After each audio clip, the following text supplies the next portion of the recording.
At a luxurious gala, what was meant to be a night of glamour turned into a spectacle of horror. Before the frozen elite, a pregnant woman was brutally assaulted by her own husband. But no one expected that this moment of pain would become the beginning of a public revolution for justice. The Grand Regent Hotel was unrecognizable that Saturday night.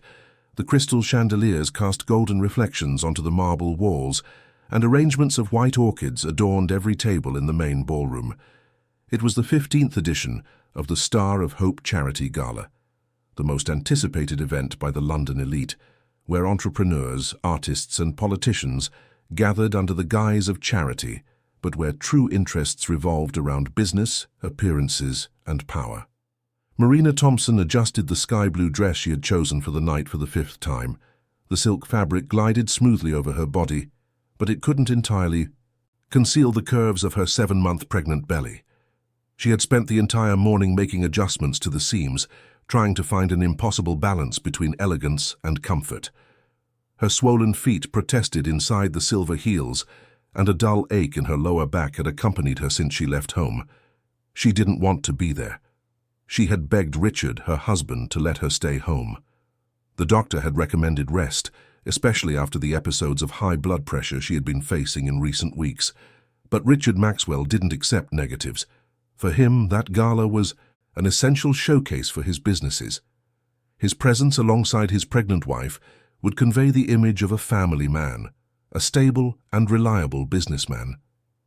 And Marina knew very well that defying Richard had consequences. She observed everything from afar, sitting in a chair strategically positioned near the red velvet curtains, where she could go unnoticed. Her hand instinctively caressed her belly, silently conversing with the daughter she carried. It was a girl. She had found out 3 weeks ago but hadn't chosen a name yet. In truth, Richard didn't even participate in these decisions.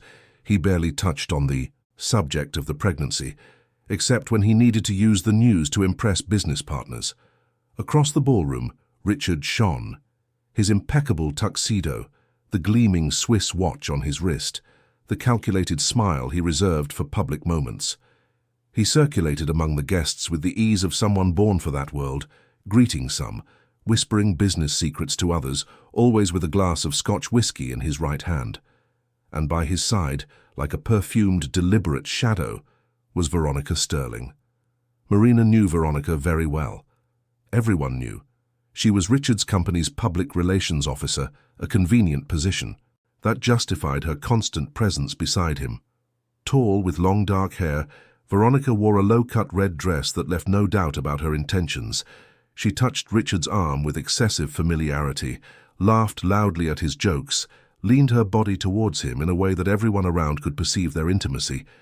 There was no modesty, there was no disguise.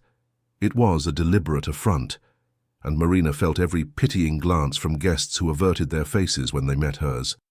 How had she gotten here? Marina asked herself this every night before falling asleep.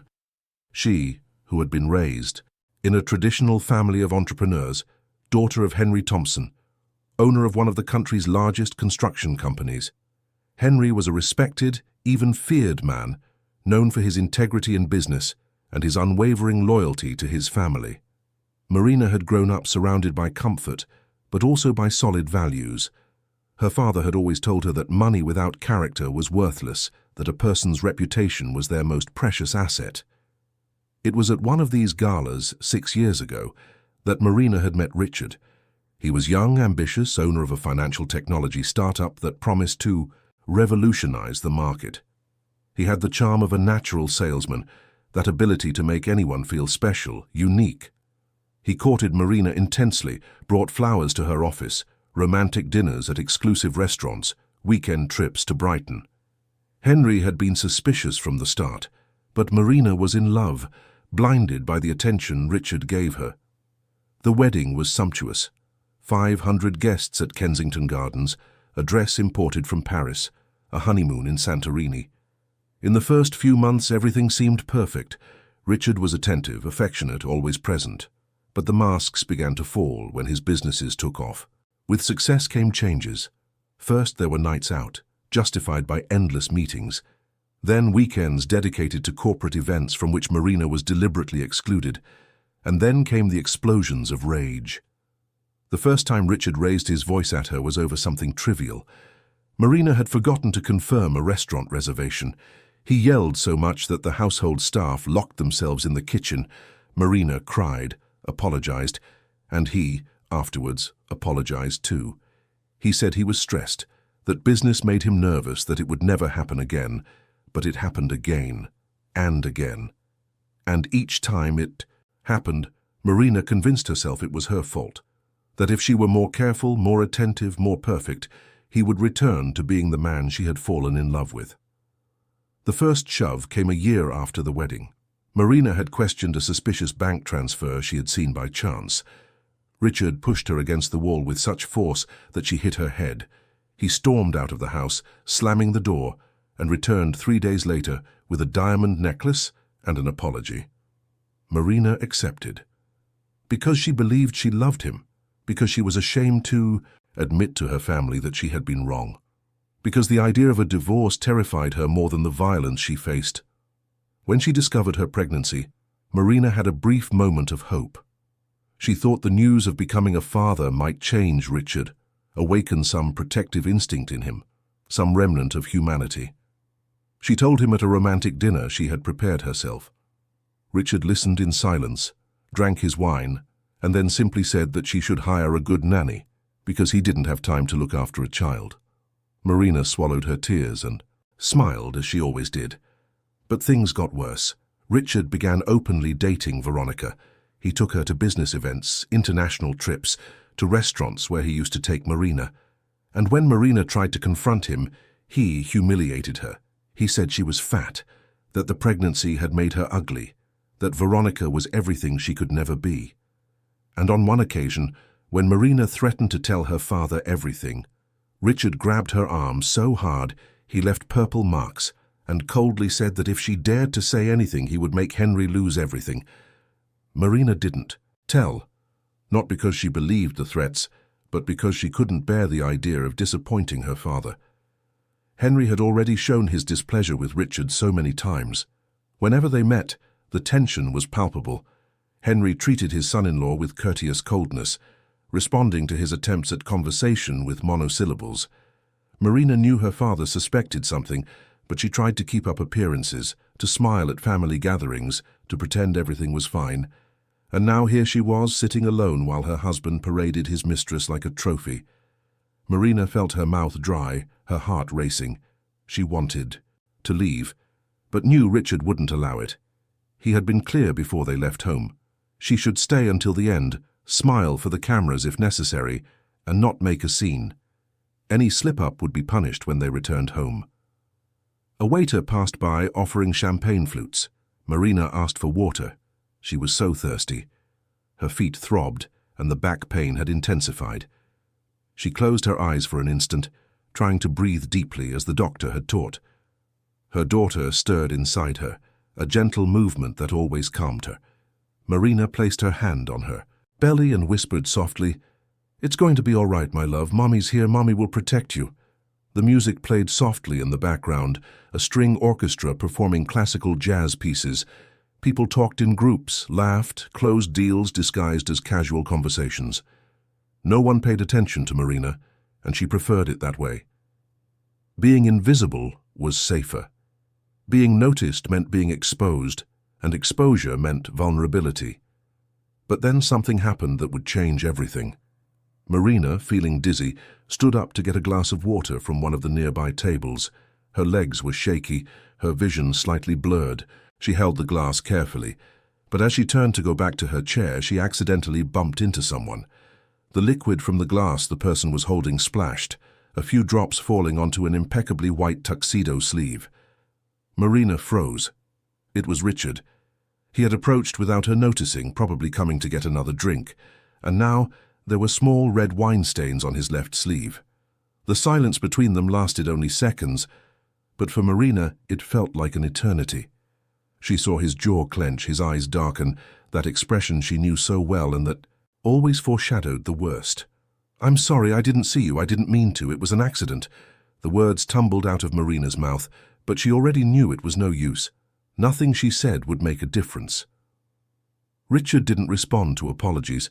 He didn't understand the language of contrition. He only understood power, control, domination. "You're incompetent." His voice was low, controlled, but laced with venom. "You can't do anything right. You can't even sit still." People around them began to notice. Conversations quieted. Some curious glances turned towards them. Marina felt her face burn with shame. She tried to touch his arm, a conciliatory gesture she had used so many times before. "Don't touch me." Richard pushed her hand away with a brusque movement. "You disgust me." And then, before Marina could process what was happening, Richard grabbed her arm and began to drag her towards the center of the ballroom. Marina tried to resist, but Richard's fingers dug into her arm with brutal force. She stumbled over her own feet, trying to keep up with his long strides, feeling the pain spread through her body. People began to step back, forming a circle in the center of the ballroom. The music stopped abruptly, and the silence that filled the room was deafening. Hundreds of eyes fixed on them, silent witnesses to what was about to happen. "Please, Richard, let's talk outside, please." Marina's voice was trembling, broken by humiliation and fear. She placed her free hand over her belly, an instinctive, protective gesture any mother would make. But Richard didn't listen. His face was contorted with rage, his eyes bloodshot, his breathing heavy. He shoved her, and Marina fell to her knees on the cold marble floor. The pain was immediate and sharp, and she felt her daughter move violently inside her, as if she too was scared. "You think you can embarrass me?" Richard's voice echoed through the ballroom, loud and clear for everyone to hear. "You think you can make a fool of me in front of everyone?" Marina looked up, seeking help among the faces surrounding her. She saw women averting their gaze, men in suits taking a step back, photographers lowering their cameras. No one moved. No one said anything. Fear and disbelief had paralyzed everyone there. Or perhaps it was indifference, that convenient apathy that allows people to pretend not, to see what is too uncomfortable to confront. It was then that Richard saw the decorative riding crop. It was part of the event's decor, an ornamental piece honoring countryside heritage, hanging on one of the walls as an artistic element. Richard walked over with firm steps, tore the braided leather object from the wall, and returned to where Marina was kneeling. She understood what was about to happen a fraction of a second before the first blow. The sound cut through the air like thunder. Marina screamed more from shock than physical pain at first. She tried to protect herself with her arms, but Richard continued. 2, 3, 5 blows. Marina curled up on the floor, covering her belly with her hands, whispering desperately to her daughter. "Hold on, my love, hold on. Mommy's here." People around began to pull out their cell phones, not to intervene, not to call the police, but to film. The digital age had transformed everyone into eager spectators for content, for material that could be shared, commented on, gone viral. And there was the perfect material, a known businessman assaulting his pregnant wife in public, barbarity transformed into entertainment. Veronica watched everything from afar, leaning against a column with an indefinable expression on her face. It wasn't exactly satisfaction, but it wasn't horror either. It was something between morbid fascination and the discomfort of someone who knows they should act, but chooses not to. She took a sip of champagne and continued watching, as if watching a movie scene, something distant and unreal. 20, 30, 50 blows. Marina had stopped screaming. Now she just cried softly, a muffled, continuous sound that mingled with her whispers to her daughter. Her sky-blue dress was torn in several places, stained with blood. Her back, her arms, her legs. The pain was so intense that it began to turn into numbness, and Marina felt herself disconnect from her own body, as if she were floating above the scene, observing from afar. Some guests began to leave discreetly, unable to bear the spectacle. Others remained motionless, hypnotized by the horror. An elderly man tried to approach, but his wife held him by the arm, whispering something in his ear. He hesitated and retreated. The collective cowardice was as violent as the blows Marina received. 100, 150, 200. Richard didn't stop. His arm rose and fell with mechanical regularity, as if he were in a trance. Sweat ran down his face, but he showed no sign of fatigue. It was as if all the accumulated rage, all the frustration, all the desire for control that consumed him was being discharged at that moment. Marina began to feel contractions.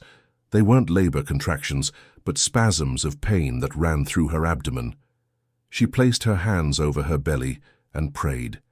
She prayed that her daughter would survive, that this violence would not reach her, that the baby she carried could be born healthy despite everything. And as she prayed, Marina also made a silent promise. If she survived, if she got out of there alive, she would no longer be silent. Never. 250, 280. The ballroom doors burst open. The sound was so loud that even Richard stopped for an instant, turning to see who had arrived. It was Henry Thompson. He was panting, as if he had run, still dressed in the suit he had worn during the day, without a tie. His eyes swept the ballroom until they found his daughter on the floor, bloody, trembling. Henry's face showed no emotion. He didn't shout, he didn't run. He simply walked slowly to the center of the ballroom, his shoes echoing on the silent marble. People naturally moved aside, making way as if before a greater force. Henry had that presence, that natural authority that made people instinctively bow. He knelt beside Marina, completely ignoring Richard.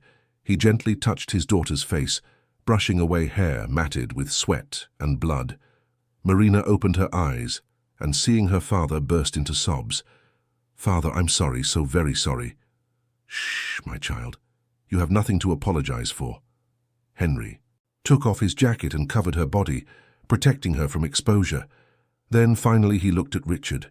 His eyes were two pieces of black ice. "You will pay for this." They were not shouts, not empty threats.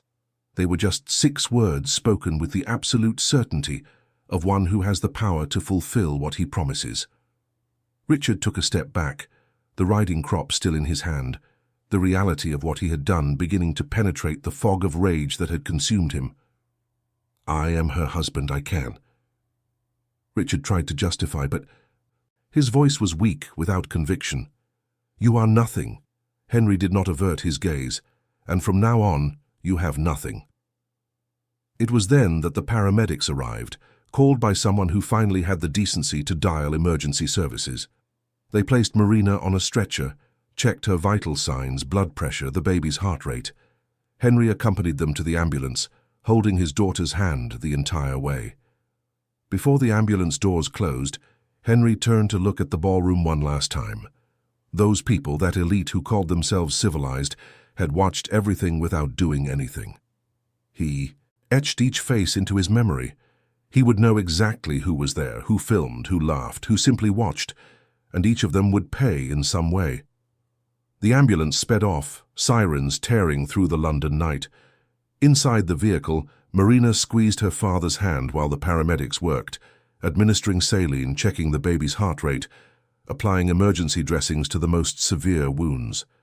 The physical pain was intense, but the emotional pain was even greater. Marina felt a mixture of shame, anger, fear, and for the first time in a long time, a glimmer of hope. Because now her father knew. There was no more hiding, no more pretending everything was fine. The truth had been exposed in the most brutal way possible, but at least now she was no longer alone.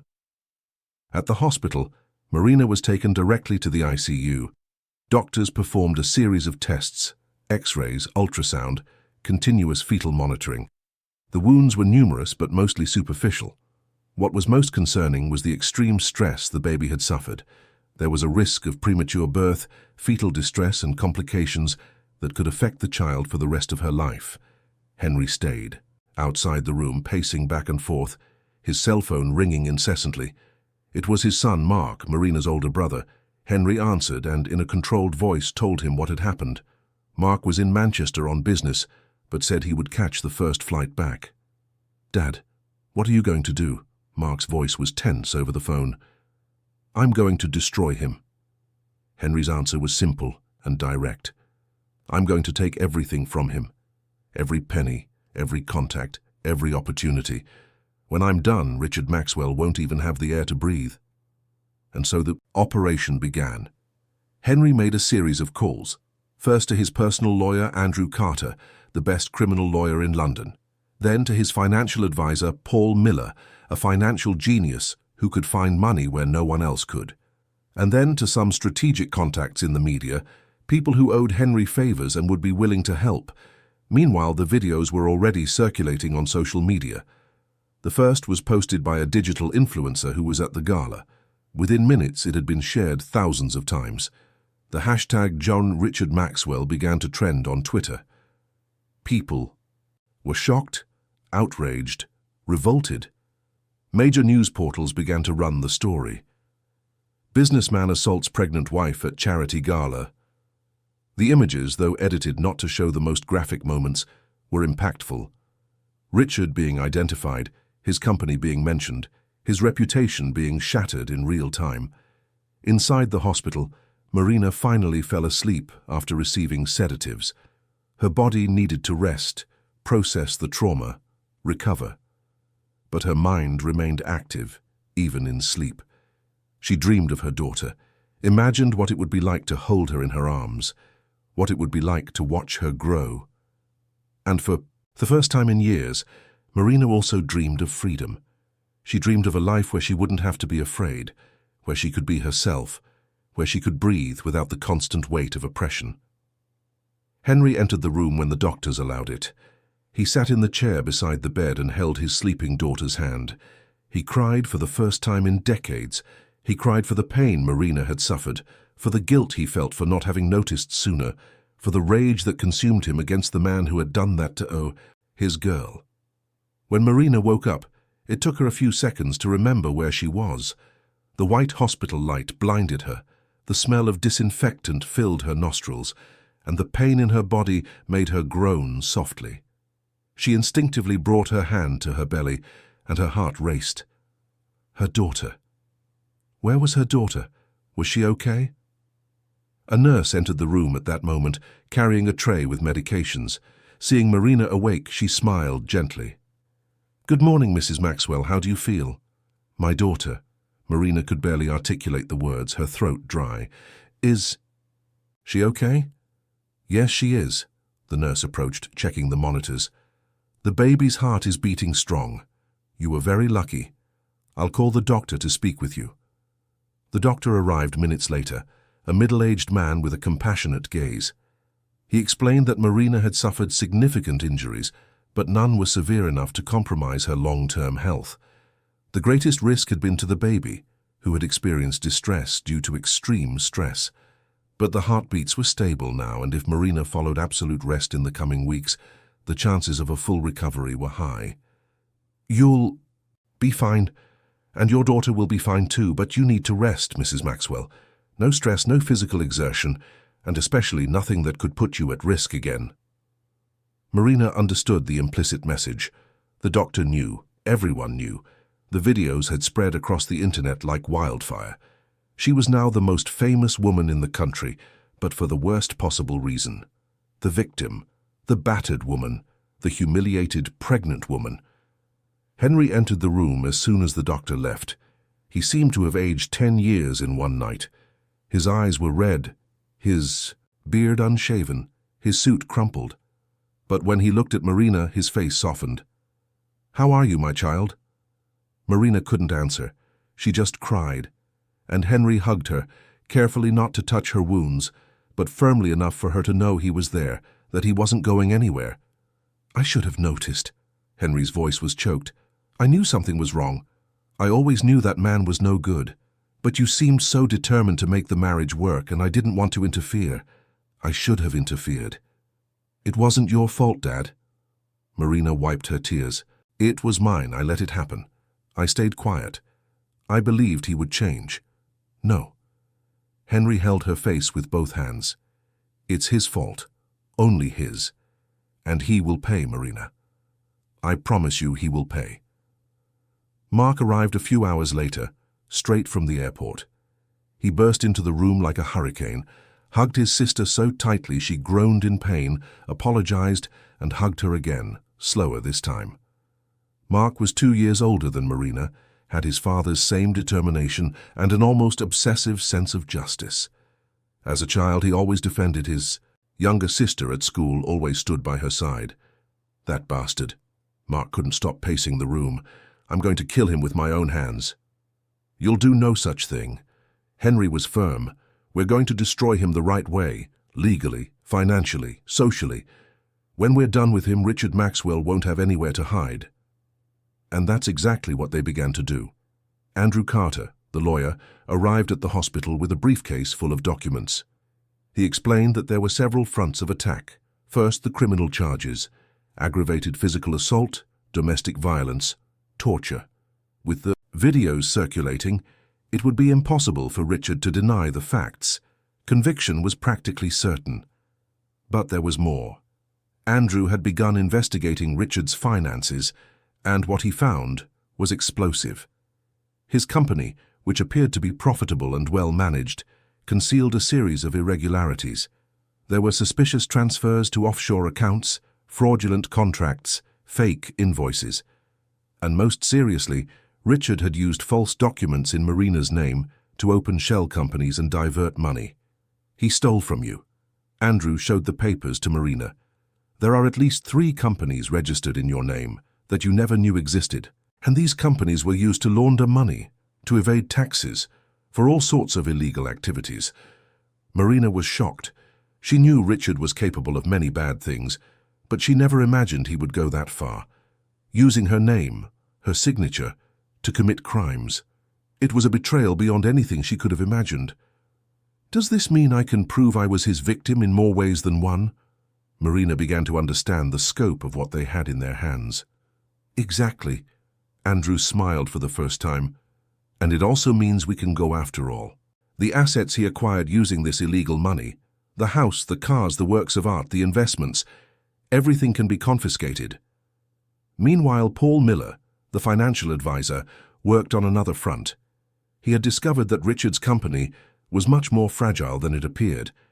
There were hidden debts, disgruntled investors, employees who hadn't been paid for months. The facade of success hid a house of cards about to collapse.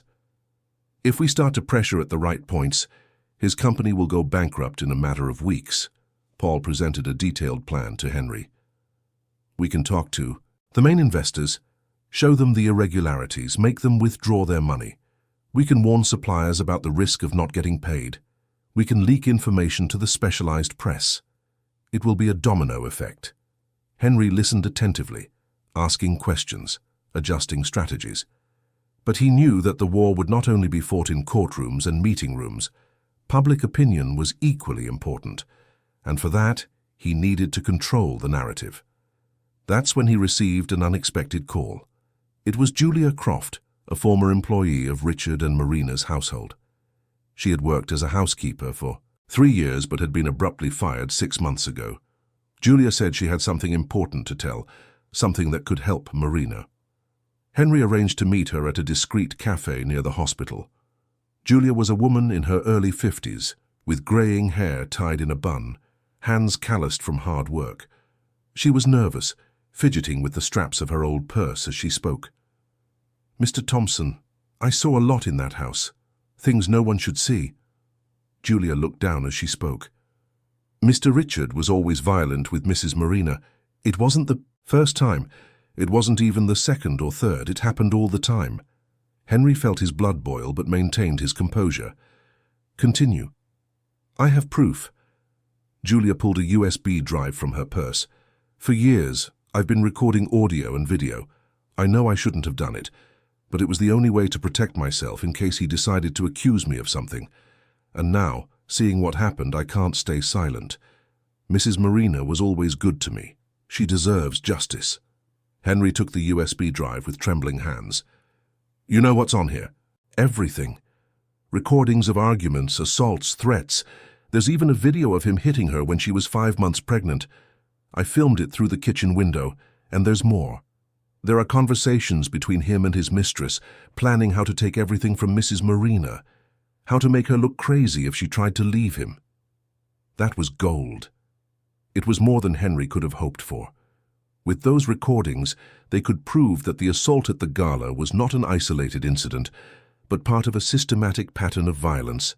They could show that Richard was a calculating predator who had carefully planned how to keep Marina under control. "Why didn't you report it sooner?" Henry had to ask, though he already knew the answer. "I was afraid." Julia began to cry. "Mr. Richard is a powerful man. He always said he had contacts, that he could make anyone disappear if he wanted to. I have a young daughter. I couldn't risk it. But now, after what I saw in those videos, I can't sleep anymore. I need to do the right thing." Henry assured Julia that she would be protected, that nothing bad would happen to her or her daughter. He would pay for private security if necessary, relocate her to another county if need be. But those recordings were crucial, and Julia needed to be willing to testify. "I'll testify." Julia wiped her tears. "I'll tell everything I saw, for Mrs. Marina and for all the other women who are suffering in silence." When Henry returned to the hospital, he went straight to Marina's room. Mark was there, talking softly with his sister. Henry asked the nurse to leave, closed the door, and told them about Julia and the recordings. Marina was silent for a long time. She knew Julia had witnessed many things, but she never imagined the housekeeper was documenting everything. It was both a relief and renewed shame. Relief because she finally had concrete proof. Shame because more people would now see how weak she had been, how much she had allowed. "You weren't weak," Mark seemed to read her thoughts. "You were a victim. There's a difference." "But I stayed." Marina began to cry again. "I knew what he was, and still I stayed." "Because you were afraid, and because he manipulated you." Henry sat on the edge of the bed. "That's what men like Richard do. They isolate the victim, destroy her self-esteem, make her believe she has no way out. But you have a way out now, Marina, and you won't face this alone." It was then that Marina made a decision. She wanted to speak. She wanted to tell her story in her own words. She didn't want to be just the silent victim of the videos circulating on the internet. She wanted to have a voice. She wanted to explain. She wanted other women going through the same thing to know that it was possible. To leave, that it was possible to fight. Andrew, the lawyer, hesitated when Marina expressed her desire. He thought it was risky, thought Richard could use her words against her in court. But Henry understood that this wasn't about legal strategy. It was about healing. It was about Marina reclaiming control of her own narrative. Marina recorded the video 3 days after being admitted to the hospital. She was still pale, with deep dark circles under her eyes, but there was something different in her eyes, a determination that hadn't existed before. Mark adjusted the cell phone camera, making sure the lighting was adequate. Henry stood beside her, out of frame but present. Marina asked them to stay, said she needed to know they were there. She began speaking slowly, her voice still weak but firm. "My name is Marina Thompson Maxwell, and for 5 years I lived in an abusive relationship. For 5 years I believed it was my fault, that if I were a better wife, more attentive, more careful, he would stop hurting me. But the truth is, it didn't matter what I did. The violence was never about me, it was always about the control he wanted to have over my life." Marina paused, took a deep breath, and continued. "You saw the videos of what happened at the gala, but what you don't know is that it wasn't the first time. It was just the first time it happened in public. For years I suffered in silence, afraid to speak, ashamed to admit that my marriage was a lie. And meanwhile, he stole my dignity, my self-esteem, my peace. He even tried to steal my daughter." Tears began to fall, but Marina didn't wipe them away. She let them run freely as she spoke. I am 7 months pregnant, and every day of this pregnancy was marked by the fear that he would hurt my daughter. On the night of the gala, as I received each blow, the only thing I could think about was protecting my baby. And thank God, she survived. Both of us survived." Marina looked directly at the camera, and her next words came out with a force that surprised even herself. "I will no longer be silent. I will fight. I will seek justice, not just for myself, but for all women who are going through the same thing and who think they have no way out. There is a way out. There is always a way out, and if you are watching this and identify with my story, please seek help. Report it. Talk to someone. Don't wait until it reaches the point it reached with me. Your life is worth more than any relationship." She ended the video with a plea. "And for those who saw what happened to me and did nothing, know that your silence is also violence. When we witness an injustice and choose not to act, we become accomplices. I don't blame you, but I hope you rethink your choices, because next time the victim might be someone you love." When Mark turned off the camera, Marina broke down in tears. All the strength she had maintained during the recording dissolved, and she trembled so much that Henry had to hold her until she calmed down. But she had done it. She had spoken. She had used her voice. The video was published that same night, and the repercussions were immediate and overwhelming. In a few hours, it had millions of views. Social media exploded with messages of support. Hashtags like "I am with Marina" and "We're not alone" became global trending topics. Celebrities shared the video. Human rights activists cited it. Politicians promised to toughen laws against domestic violence. But there were also negative reactions. There always are. People who blamed Marina for staying in the relationship, who questioned why she hadn't reported it sooner, who insinuated she was exaggerating to gain money in the separation. The cruelest comments came from anonymous profiles, cowards hidden behind screens, spitting venom without fear of consequences. Marina tried not to read the comments, but it was impossible to ignore completely. Every hateful word was like a new cut, reopening wounds that had barely begun to heal. But for every negative comment, there were 10 positive ones. Women sharing their own stories of abuse, thanking Marina for her courage to speak, saying that her testimony had inspired them to seek help. Meanwhile, the legal war intensified. Andrew presented all the evidence to the Crown Prosecution Service. The videos from the gala, Julia's recordings, the documents of financial fraud. The prosecutor assigned to the case was known for his firm stance in cases of violence against women, and it was clear from the start that he would have no mercy on Richard. Richard, in turn, tried to defend himself as best he could. He hired a team of expensive lawyers, specialists in cleaning up tarnished reputations. They tried to argue that Julia's recordings were illegal, that they had been obtained without consent. They tried to discredit her testimony, claiming she was a disgruntled employee seeking revenge. But the facts were irrefutable, and even the best lawyers in the world couldn't make videos watched by millions of people disappear. It was then that Richard made his biggest mistake. He decided to give a press conference against the advice of his lawyers. He gathered the press at a luxury hotel and tried to explain himself. The result was disastrous. "I was under a lot of stress," Richard read from a paper, clearly following a script prepared by his public relations team. "Business wasn't going well. I was drinking more than I should. I lost control, but I love my wife. I never meant to hurt her." The journalist's questions were relentless. "If you love her, why did you beat her 300 times in public? If you were remorseful, why didn't you stop after the first blows? How do you explain the recordings that show you planning how to steal her money? How do you justify having a mistress present at the event while your pregnant wife suffered?" Richard had no convincing answers. He stammered, sweated, began to lose his composure. And then, in a moment of desperation, he made the fatal mistake. "She provoked me. She spilled wine on my clothes on purpose. She always did things to annoy me. You don't understand what it's like to live with her." The room erupted. Journalists shouted indignant questions. Camera flashes went off non-stop. Richard's attempt to victimize himself had completely backfired. Now he was Aidu. Not just the aggressor. He was the aggressor who blamed the victim. He was the worst kind of human being in the eyes of public opinion. The video of the interview circulated even faster than those of the gala. Memes were created mocking Richard's flimsy excuses.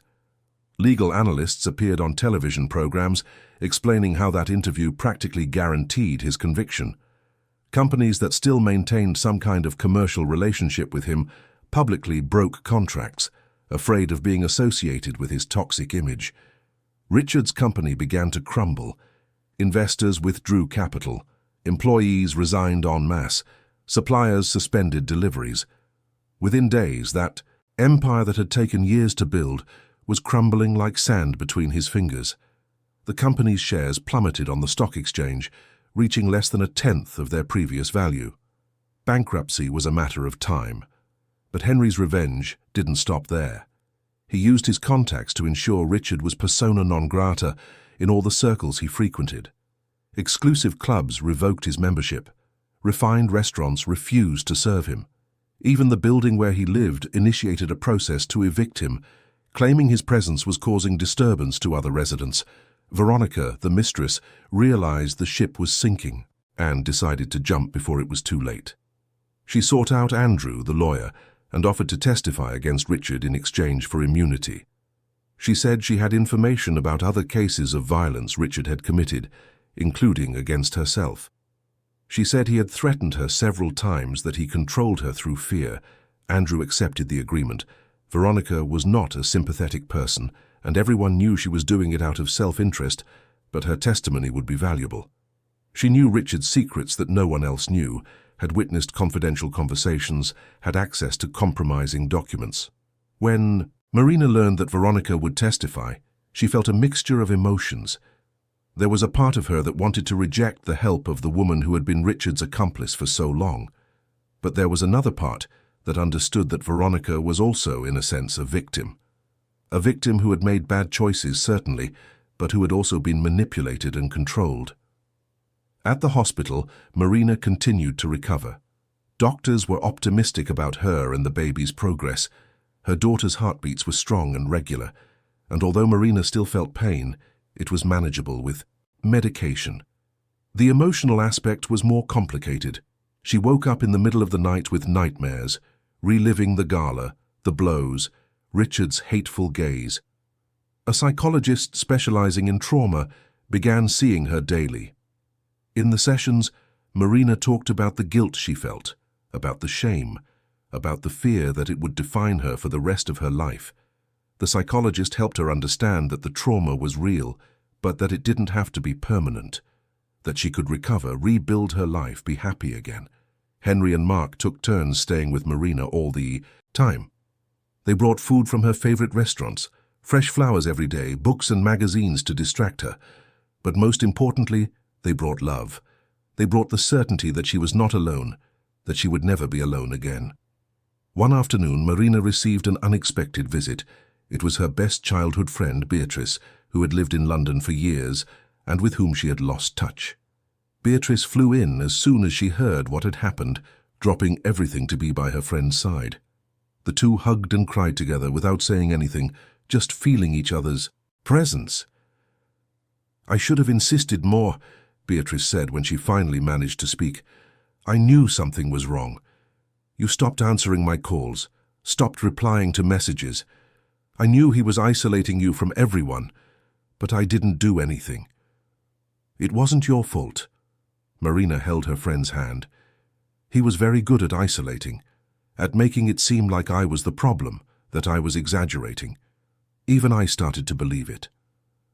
The two spent hours talking, reminiscing about old times when they were just girls with simple dreams, and the world seemed full of infinite possibilities.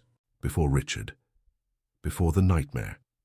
3 months after the gala, Marina was discharged from the hospital. She had recovered physically, her wounds had healed, although some left marks that would likely remain forever. Her daughter was healthy, growing normally inside her, and doctors assured her that the birth would be smooth. But the emotional scars were still fresh, and Marina knew it would take much longer to heal them. Henry bought Marina a new apartment, in a building with 24-hour security, far from anywhere Richard could find her. The apartment was spacious, bright, with a sea view.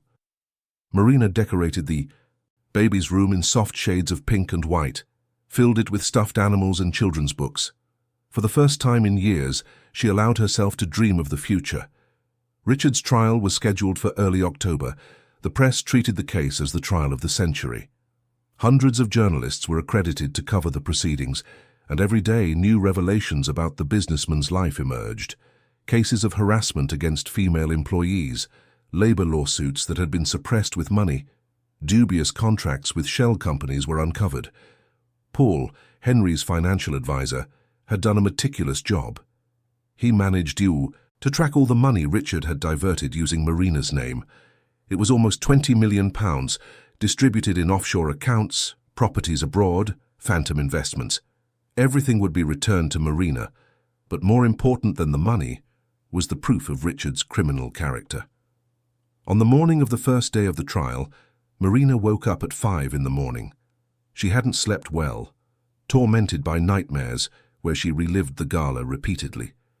She took a long bath, chose a discreet navy blue dress and tied her hair in an elegant bun.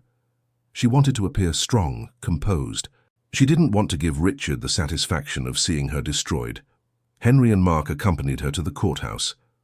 Outside there was a crowd, Marina's supporters with signs, feminists chanting slogans, curious onlookers trying to catch a glimpse of the woman who had become a symbol of the fight against domestic violence. There were also a few of Richard's supporters, people who believed in conspiracy theories about Marina having staged everything, but they were a minority and were quickly silenced by the majority. Inside the courtroom, the atmosphere was tense.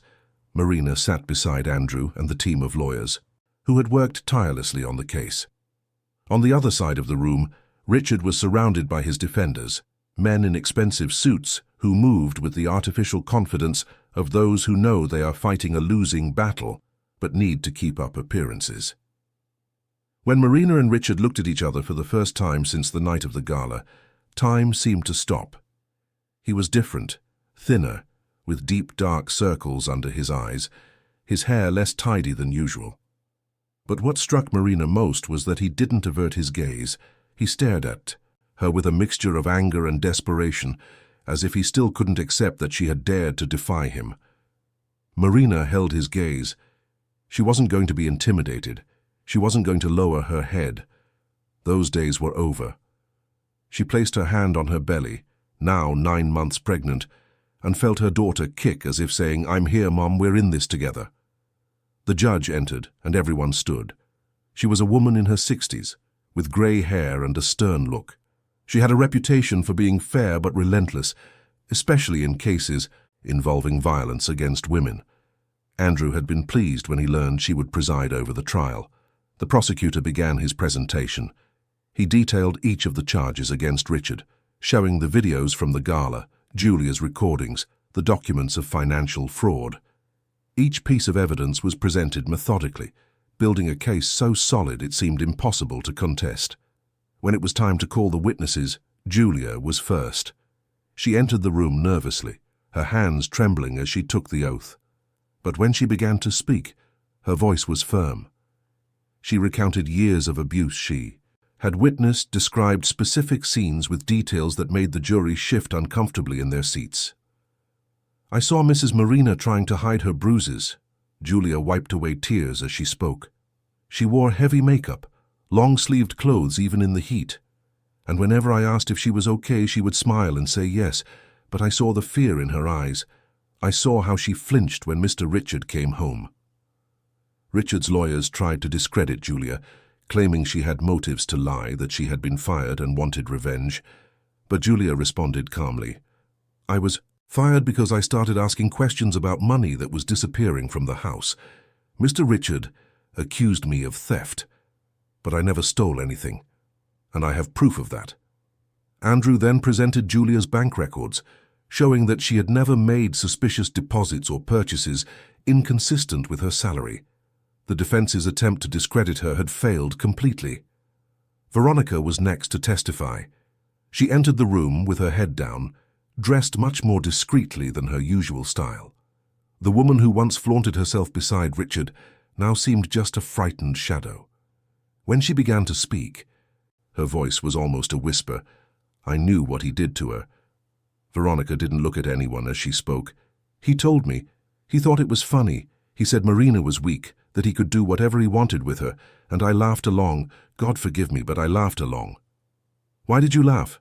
the prosecutor asked, his voice non-judgmental but firm. "Because I was afraid I'd be next." Veronica finally looked up. "He hit me too. Not like he hit her, but he hit me. And he threatened me. He said if I left him, if I told anyone anything, he would destroy my life. And I believed him. So I stayed. I was complicit because I thought it was my only option." It was a revealing moment. Veronica was not the villain everyone imagined, or rather she was, but she was also a victim. The narrative was more complex than the black and white the press had painted. Richard was not simply a monster who had one victim. He was a predator who collected victims, each trapped in their own snare of fear and manipulation. When it was Marina's turn to testify, the courtroom fell silent. All eyes were fixed on her as she walked to the witness chair. She took the oath with her hand on her belly, as if protecting her unborn daughter from what she was about to relive. The prosecutor gently guided her through the testimony. Marina recounted how she had met Richard, how the relationship had started well but deteriorated rapidly. She described the first shove, the first slap, the first threat. She spoke about the progressive isolation, how Richard had alienated her from friends and family, how he had destroyed her self-esteem piece by piece. And then she recounted the gala. Every painful detail. The wine accidentally spilled, Richard's instant fury. Being dragged to the center of the ballroom, the riding crop, the blows, the hundreds of blows as she tried to protect her daughter. The indifferent look on the faces of the guests who merely watched. When Marina finished, there wasn't a dry eye in the courtroom. Even some of Richard's lawyers seemed shaken.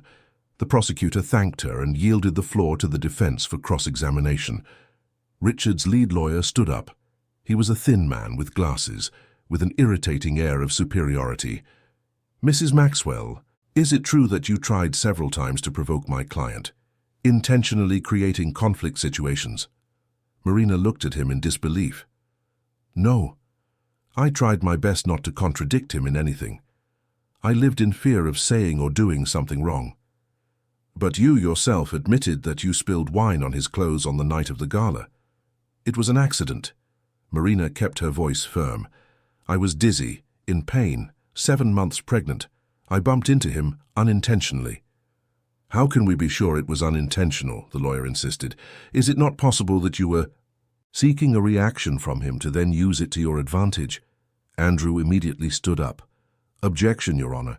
The defense is suggesting that my client planned to be beaten 300 times in public, putting her life and her baby's life at risk as part of some Machiavellian plan. This is absurd and offensive." "Objection sustained." The judge looked sternly at Richard's lawyer. "Counselor, I suggest you rephrase your questions or conclude your cross-examination." The lawyer tried a few more approaches, all equally weak, but Marina responded to each with calm and dignity. She did not let herself be swayed, did not let herself be manipulated, and when they finally dismissed her, she left the witness chair with her head held high. The trial lasted 2 weeks. Testimonies were presented from doctors who treated Marina, from neighbors who heard arguments, from employees of Richard's company who witnessed his abusive behavior. Each day built more of the mountain of evidence against him. The defense tried to argue that Richard suffered from undiagnosed psychological problems, that he did not have full control of his actions. They brought psychiatrists who spoke about personality disorders, about the impact of business stress. But the prosecutor countered by showing that Richard was perfectly capable of controlling his actions in public, that he was calculating in his business dealings, that he knew exactly what he was doing when he assaulted Marina. On the last day of the trial, Richard finally took the witness stand. His lawyers had debated at length whether it would be a good idea, but he had insisted. He wanted to have the last word, wanted to try to defend himself personally. It was the biggest mistake he could have made. The prosecutor cross-examined him relentlessly. Every one of Richard's answers buried him. Deeper. He tried to justify his actions, claimed he was under pressure, that Marina provoked him, that he didn't remember exactly what had happened at the gala because he was intoxicated. But each justification sounded weaker than the last. "Mr. Maxwell, you were intoxicated enough to deliver 300 consecutive blows with precision, but not enough to stop when you saw that you were hurting your pregnant wife." The prosecutor was relentless. "How do you explain this contradiction?" Richard had no answer. He stammered, sweated, began to lose his composure. And then he made the fatal mistake of looking at Marina, who was sitting in the audience, and saying, "She always knew how to provoke me. She knew exactly how to make me angry." The courtroom erupted in indignant murmurs. The judge pounded her gavel, demanding order. Andrew looked at Henry with a discreet smile. Richard had condemned himself with his own words. The closing arguments were presented. The prosecutor delivered a passionate speech about the need to protect victims of domestic violence, about how impunity fueled the cycle of abuse. He spoke about Marina, about her courage in reporting, about how she represented thousands of women who suffered in silence. The defense tried to appeal for clemency, arguing that Richard was a respected businessman who had made a grave mistake but deserved a second chance. But the words sounded hollow after everything that had been presented. The judge gave the case to the jurors and asked them to deliberate. Marina left the courtroom accompanied by Henry and Mark. Outside, a crowd awaited her. Dozens of women held signs with messages of support, sang empowerment songs, hugged each other in solidarity. When Marina appeared, there was an ovation. A young woman approached shyly. She couldn't have been more than 20. Her eyes red from crying. "Please, I just wanted to say thank you. Your testimony gave me the courage to report my boyfriend. Yesterday I filed the report, and today he was arrested." Marina hugged the girl, and they both cried together. This was what it was all worth. It wasn't just about Marina, it never had been. It was about all the women who needed to see that it was possible to fight, that it was possible to win. The jurors deliberated for 6 hours. 6 hours that felt like 6 eternities to Marina. She waited in a private room at the courthouse, unable to eat, unable to relax. Beatrice was with her, holding her hand, talking about random subjects to try and distract her. But nothing worked. Marina could only think about the verdict, about all the possible consequences. Finally, at 7 in the evening, the news arrived. The jurors had reached a decision. Everyone returned to the courtroom. The room was packed. There wasn't an empty seat.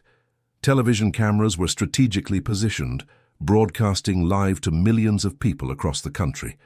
When the judge asked the jury foreman to stand and read the verdict, the silence was absolute. Marina gripped Henry's hand so tightly that her knuckles turned white. Her heart was beating so fast she thought she would faint. In the case of aggravated physical assault, we find the defendant guilty. In the case of continuous domestic violence, we find the defendant guilty. In the case of torture, we find the defendant guilty. In the case of financial fraud, we find the defendant guilty. In the case of falsification of documents, we find the defendant guilty. The juror's voice was firm and clear.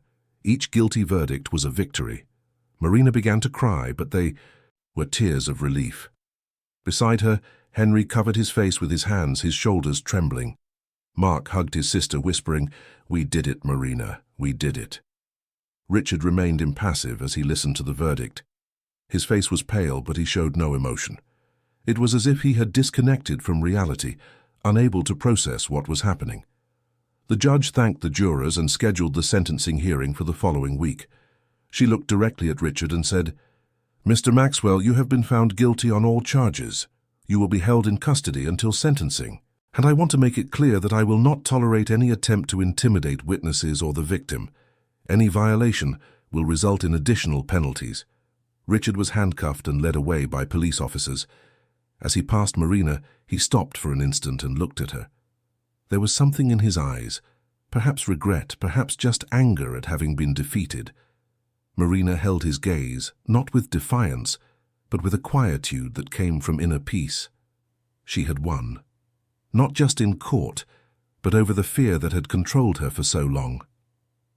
Outside the courthouse, the celebration was instantaneous. The crowd applauded, cheered, hugged each other.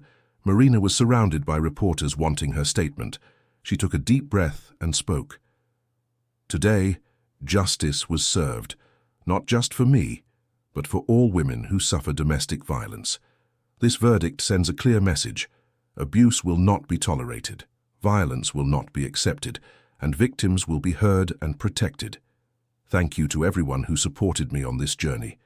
And for those who are still trapped in abusive relationships, know that there is hope, there is justice, and you are not alone." That night, Marina returned to her apartment exhausted but at peace. She made some tea, sat on the balcony overlooking the sea, and for the first time in years, allowed herself to feel completely safe. There was no more fear of Richard coming home drunk and violent. There was no more need to walk on eggshells, to weigh every word, to live in constant tension. Her daughter stirred inside her, a strong movement that made her smile. In a few days, she would be born, and Marina was determined to raise this girl in an environment of love, respect, and security. Her daughter would never know the kind of fear she had known. She would never accept being treated with less than she deserved, because Marina would teach her from day one that she was worth more. A week later, Marina returned to court for the sentencing. Richard was sentenced to 20 years in prison for the crimes he had committed. In addition, all his assets were confiscated, with most being returned to Marina and the rest distributed to cover labor debts and compensation. His company officially went bankrupt, and the executives who had been complicit in his frauds also faced prosecution.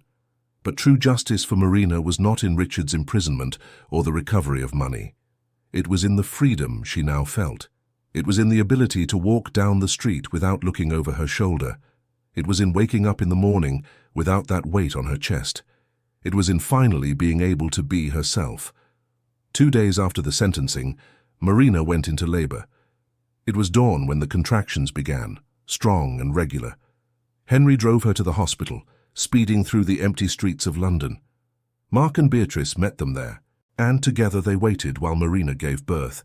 It was a difficult labor, 12 hours of contractions, of pain, of effort, but when she finally heard her daughter's first cry, Marina forgot all the suffering. The nurse placed the baby in her arms, a beautiful girl with big eyes and dark hair. Marina looked at that little person and felt her heart expand in a way she never imagined possible. "Her name is Helen," Marina announced to everyone in the room. "Helen Hope." The middle name was no coincidence. Hope was what Marina had lost during her marriage to Richard, and hope was what she had regained through the struggle. Helen represented a new beginning, a new life not only for the child, but for Marina as well. In the following days, while recovering in the hospital, Marina received hundreds of messages of support. Flowers filled the room, gifts for the baby accumulated, but the most significant gift came from a group of women Marina had never met personally. They were victims of domestic violence who had been inspired by her story to report their abusers. Together they had formed a support group, meeting weekly to share experiences and strengthen each other. They sent a letter to Marina, each signing with her name and her story. Some had managed to escape abusive relationships, others were still in the process. But all thanked Marina for giving voice to their suffering, for showing that it was possible to fight and win. Marina read the letter crying, Helen sleeping peacefully in her arms, and it was at that moment that she decided she couldn't stop there. Her personal struggle had ended, but there were so many other women still suffering, so many untold stories, so many silenced voices. 6 months after Helen's birth, Marina was sitting in her makeshift office in the apartment, working on a project that consumed her day and night. It was early April, and the London spring brought gentle breezes that entered through the open window. Helen slept in her stroller beside the desk, one fist clenched near her face, her breathing soft and tranquil. The project Marina was developing was the Hope Foundation. She had decided to use all the money recovered from Richard's fraud, along with part of her own fortune, to create an organization dedicated to helping victims of domestic violence. It wouldn't just be another charity. It would be a complete center offering shelter, legal support, psychological counseling, professional training, and, most importantly, a path for these women to rebuild their lives. Henry had put all his business experience at her disposal. He helped Marina structure the foundation, hire the right professionals, and establish partnerships with other organizations. Mark handled the legal side, ensuring everything was in compliance with the laws. Beatrice, who had decided to return to the UK permanently, took over administrative coordination. But the biggest unexpected ally came from Veronica. After the trial, she sought out Marina, asking for a chance to redeem herself. She said she wanted to use her public relations experience to help other women, that she wanted to transform the guilt she carried into positive action. Marina hesitated, but eventually accepted. Everyone deserved a second chance, including Veronica. The headquarters of the Hope Foundation was inaugurated in June in a renovated building in central London. The inauguration event attracted hundreds of people, including celebrities, politicians, and human rights activists. But the most important people there were the first 20 women who would be welcomed by the foundation, each with her story of pain and survival. Marina spoke at the inauguration, Helen in her arms. Her voice trembled at first but grew stronger as she spoke. This foundation exists because I had privileges that most victims of domestic violence do not. I had a powerful father who could protect me. I had financial resources for the best lawyers. I had visibility that forced the system to listen to me. But what about the women who have none of that? Those who live in deprived areas, those who have nowhere to go, those who are financially dependent on their abusers. This foundation is for them. The impact was immediate. In the first weeks, the Hope Foundation received over 1,000 requests for help. Each story was different, but all shared the same core of fear, pain, and desperate desire to escape. The team worked day and night to handle as many cases as possible. Marina personally involved herself with every woman who came to the foundation. She listened to their stories, offered hugs when necessary, shared her own experience when appropriate. She knew her story inspired, but she also knew that each woman needed to find her own strength, her own path to healing. One of the first women welcomed was Carla, a 35-year-old public school teacher who had suffered abuse from her husband for 15 years. She arrived at the foundation with 2 young children, no money, no job, no prospects. Marina spent hours talking with her, helping her develop a life plan, connecting her with resources that could help her start over. 3 months later, Carla got a job at a private school, rented a small but cozy apartment, and her children were thriving in their new environment. When she returned to the foundation to thank Marina, she hugged her and said, "You saved me." And Marina replied, "No, you saved yourself. I just showed you it was possible." But not everything was celebration. There were failures too. Women who returned to their abusers, convinced by empty promises of change. Cases where the team couldn't act in time and the violence escalated. One woman arrived at the foundation with such severe injuries that she had to be hospitalized for weeks. Each failure weighed on Marina's heart, reminding her that the work was endless, that it would never be enough. But she continued. Because for every failure there were 10 success stories. 10 women who regained their dignity, who found strength to fight, who built new lives for themselves and their children. A year after the trial, Marina received an unexpected invitation. The government wanted to honor her with a Medal of Merit, recognizing her work on behalf of victims of domestic violence. The ceremony would be at Westminster Hall, with the presence of the Prime Minister and other authorities. Marina accepted, but with one condition. She wanted to bring 10 women from the Hope Foundation with her. Women who had survived, who had fought, who deserved to be recognized as much as she did. The government agreed. The ceremony was emotional. Marina walked onto the stage wearing sky blue again, the same color as the dress she wore at the gala, but this time the blue did not represent pain, it represented a new beginning. The 10 women were in the front row, some crying, others proudly smiling. Helen, now a year and a half old, was in Henry's arms, clapping her hands without fully understanding what was happening, but feeling the positive energy of the environment. Upon receiving the medal, Marina gave a speech that would be remembered for years.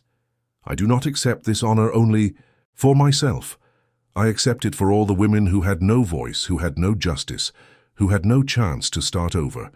This medal belongs to every victim of violence who had the courage to report, to every survivor who chose to fight, to every woman who refuses to be defined by her trauma. We are stronger than our abusers ever imagined, and together, we are changing the world." The repercussions were global. Marina's speech was translated into dozens of languages, shared millions of times on social media. Invitations to speak began to arrive from universities, international conferences, human rights organizations. Marina accepted some, always taking women from the foundation with her to share their stories. During a trip to New York to speak at the UN, Marina met with other activists from different countries. She heard stories similar to hers, understood that violence against women was a global problem that transcended cultures, social classes, and borders. And she realized that the Hope Foundation's work could be replicated elsewhere, that the model they had developed could help thousands of women around the world. Back in the UK, Marina began working on expanding the foundation. She opened a second headquarters in Manchester, then a third in Edinburgh. Each new unit followed the same model, offering comprehensive support for women to escape abusive relationships and rebuild their lives. But Marina never distanced herself from direct work with the victims. Even with the foundation growing, with administrative responsibilities increasing, she made sure to set aside time every week to speak personally with the women seeking help. Because she knew that her story, her presence, made a difference. It showed that it was possible to survive, possible to thrive, possible to be happy again. As for Richard, he served his sentence in a medium-security penitentiary. Occasionally, news about him would surface, usually negative. He had been involved in fights with other inmates, had tried to buy privileges and been discovered, had exhausted all legal avenues to reduce his sentence. But Marina did not follow these news. Richard was the past, and she was focused on the present and the future. One day, 2 years after the trial, Marina was at the foundation when she received a letter. It was from Richard. She hesitated before opening it, unsure if she wanted to read what he had to say, but curiosity won. The letter was short and handwritten. Richard apologized, said he finally understood the gravity of what he had done, that he was undergoing therapy in prison and trying to become a better person. He didn't ask for forgiveness, just said Marina deserved to know he was remorseful. Marina read the letter twice. She felt a mix of emotions.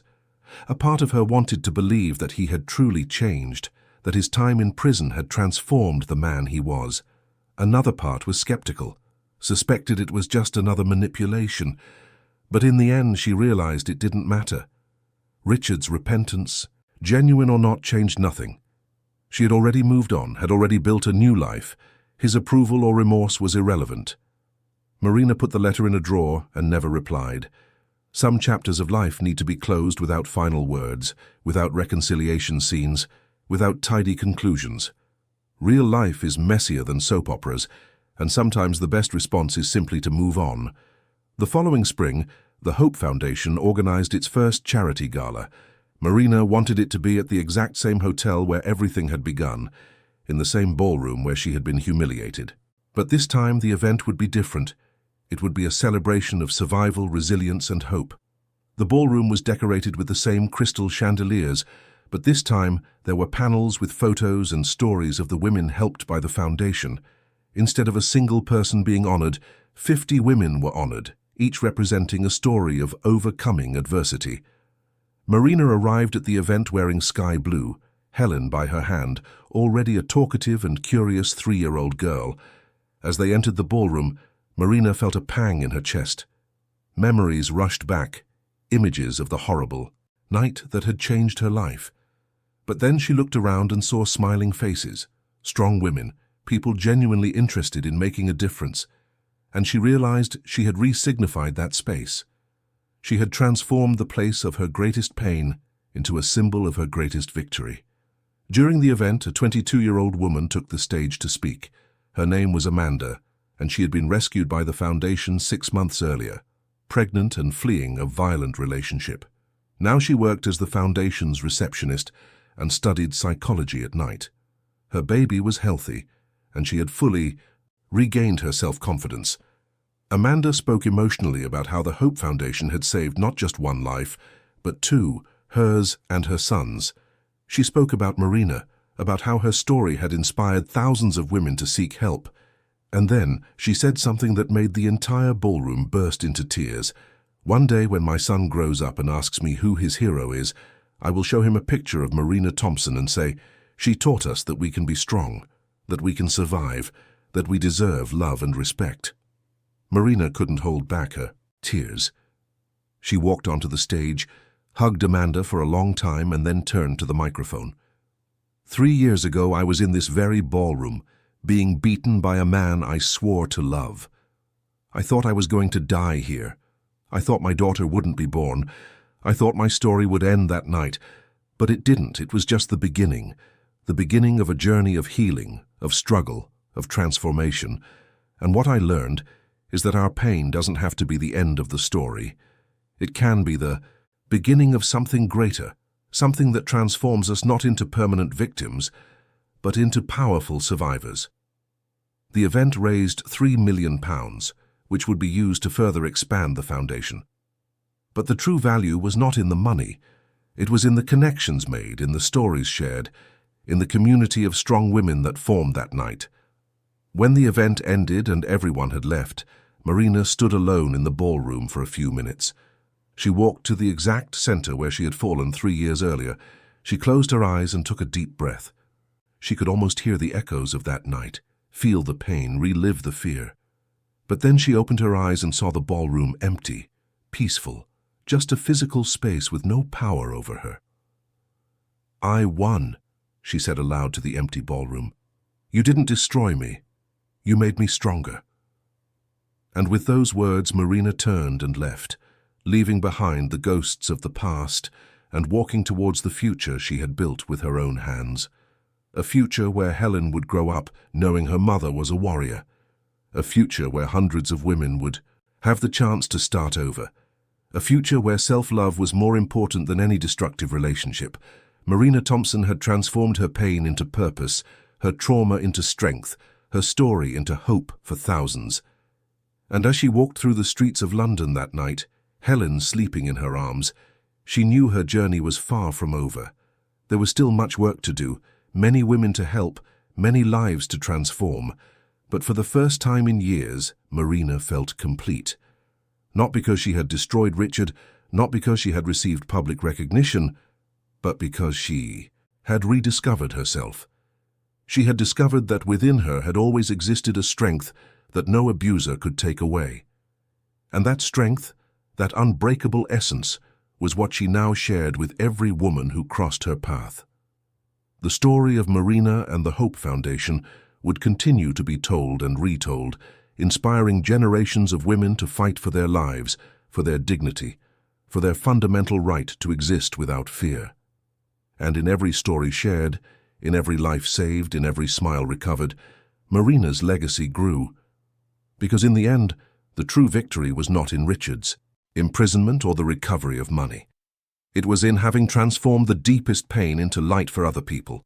It was in having used her voice to amplify the voices of those who could not speak. It was in having proven that even in the deepest darkness, there is always hope. And hope, Marina had learned, was the most powerful force in the universe. The end of the story.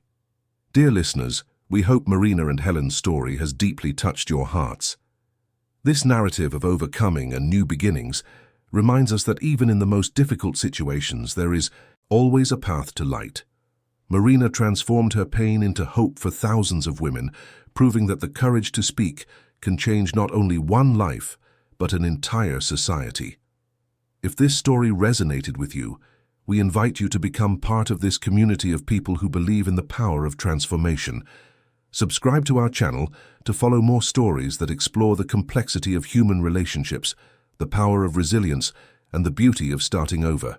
Each story we share here is carefully crafted to touch the heart and inspire change. Please like this video if Marina's journey inspired you, and don't forget to hit the bell icon so you don't miss any of our upcoming narratives. We have prepared even more exciting stories about love, overcoming adversity, justice, and hope. And what about you? Do you have any reflections on Marina's story? Share in the comments what touched your heart the most, which moment was most significant for you, or tell your own story of overcoming if you feel comfortable. This is a supportive and welcoming community where every voice matters and every story deserves to be heard. To continue this emotional journey, we have prepared a special playlist to the left of your screen with equally captivating stories of strength, transformation, and new beginnings. Each narrative was created to remind us that we are stronger than we imagine and that there is always hope, even when all seems lost. Thank you for joining us this far. We'll see you in the next story.